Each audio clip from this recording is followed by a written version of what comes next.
That's the pole. The sash weights that pull the doors up sat in pipes, so they went down straight. And there were 3 beds across there, and my bed was right there. Shortest one. I used to, when the alarm went off, bro, that was like gangbusters. I'd come out of there, flying out of there, jump on that pole, try to get down first, put my gear on, ready to go. And then one day I started to think, I said, you're a damn fool. These are big guys. I was always the littlest guy in the watch. So I'm looking at all these big guys and they're going to land on your head. So I decided, I'm going to wait till they all go down. And then I'm going down. They can't go without me. I'm the driver. Right? And I always got up there by the time they got their gear on and stuff. So I didn't have to put all on that mess. Push all the buttons and ready to go. I'll tell you a story about Mr. Dobbs. Mr. Dobbs lived down the street here, up to the 3rd house down. And he'd been a veteran of World War I. And he's the one that said about, they took a piece from here and they put it up here. But we'd be sleeping up here, you know, and all of a sudden, those roll-up doors would start to rattle. 2 or 3 o'clock in the morning. And I tell my Captain Pete, I said, I'm going down. He said, yeah, y'all better check it out. We get down there and it's Mrs. Dobbs, little woman. She says, boys, I need your help. I said, what's the matter, Mrs. Dobbs? She says, Mr. Dobbs is falling out of bed. So we told her, we're going to go put him in bed. So we run. That's why I said I like this. It's a neighborhood. It wasn't just a regular firehouse. We run over there, grab Mr. Dobbs, put him up in bed, and tuck him in. The thing about Mr. Dobbs is that nobody knew. I said, you never smelled alcohol on him. Never. But when the sun went down and he was alone in the house, he was blind drunk every night when he went to bed, when he went to sleep. And he'd fall the hell out of bed, you know. So we try to teach her how to tuck him in so that I wouldn't have there were 10 times. We went there once for Mr. Dobbs. But you don't mind, man, because these are your neighbors, you know. That old man told stories after story after story after story, you know. And they keep young guys like me, because I was young. And Henry DeValley and that bunch there, just on the edge, right there on that bench, for hours. And, you know, that one would go fishing and bring something, and that one would catch something else, and this one would cook something, and you give it from there, and then you cook and you give it to the neighborhood. Everybody knew everybody by their first name. And I won't lie. I don't know too many firehouses like that. All the other firehouses are on main drags. What you see above there, and that sketch, that's a sketch of Mallory Square. In 1886, there was a fire. And in that fire, there were over 600 structures went to ground. That's a lot of buildings going down. If I'm not mistaken, the fire engine had been sent to New York for repair. On top of everything else. But the only thing that stopped the fire was the Gulf of Mexico. Because it stopped, that's the edge of the fire there, and it went down 7 blocks. One solid wall of fire.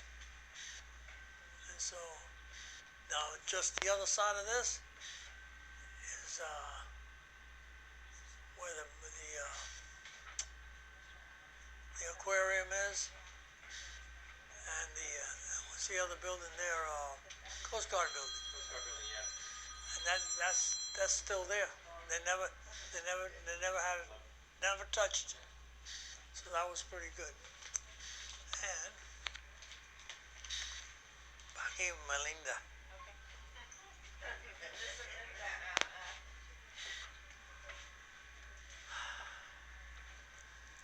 This is your granduncle or great uncle. I don't know how you say it, but that's my father's brother. That's Mario. What? That's Delio. They call him Grampy.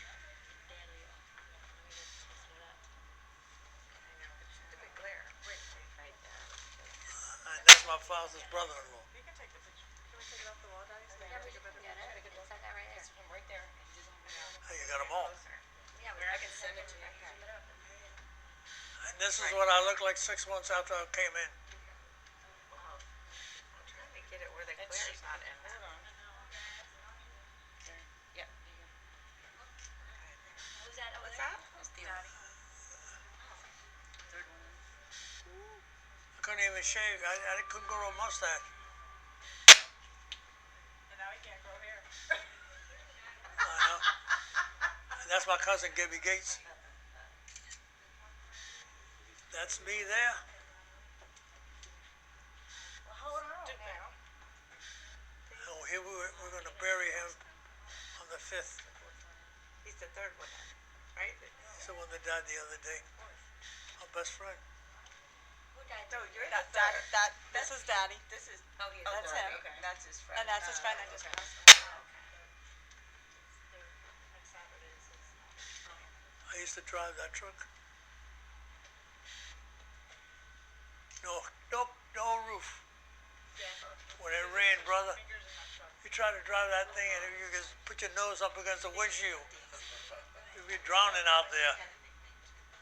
take my picture. Daddy, How many of those?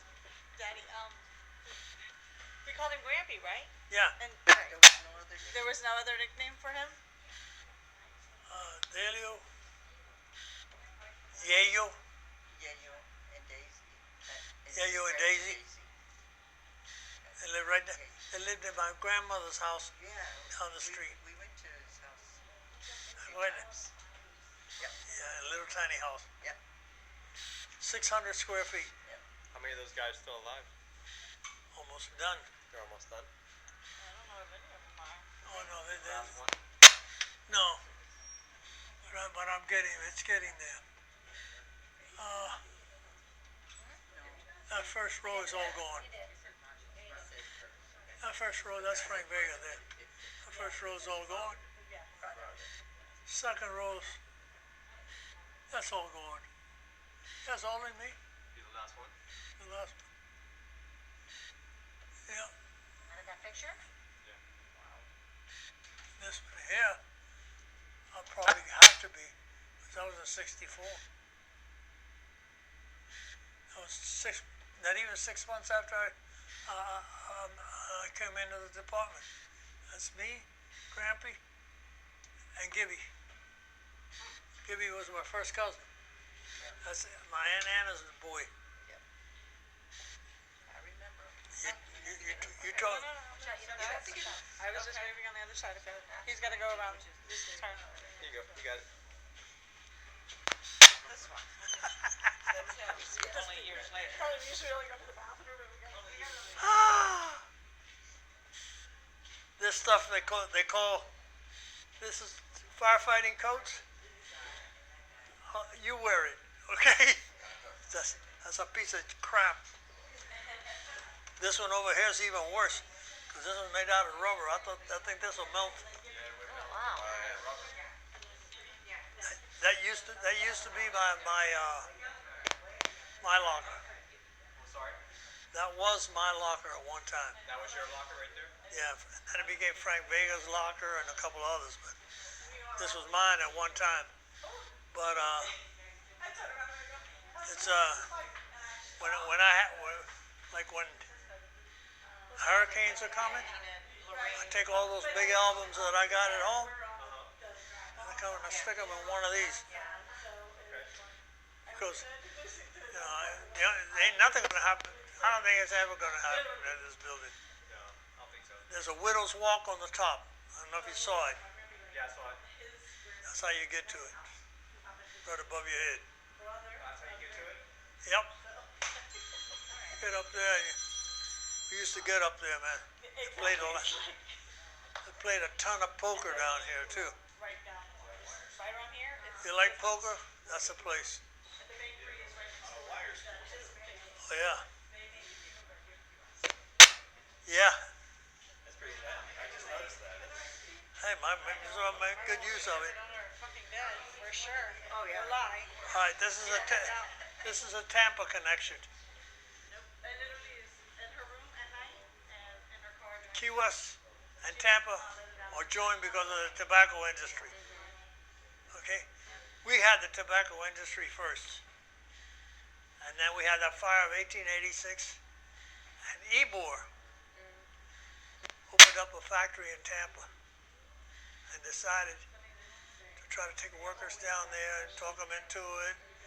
The guy was rich as hell. He had one in Havana and one in New York. So yeah, he could smell Abel.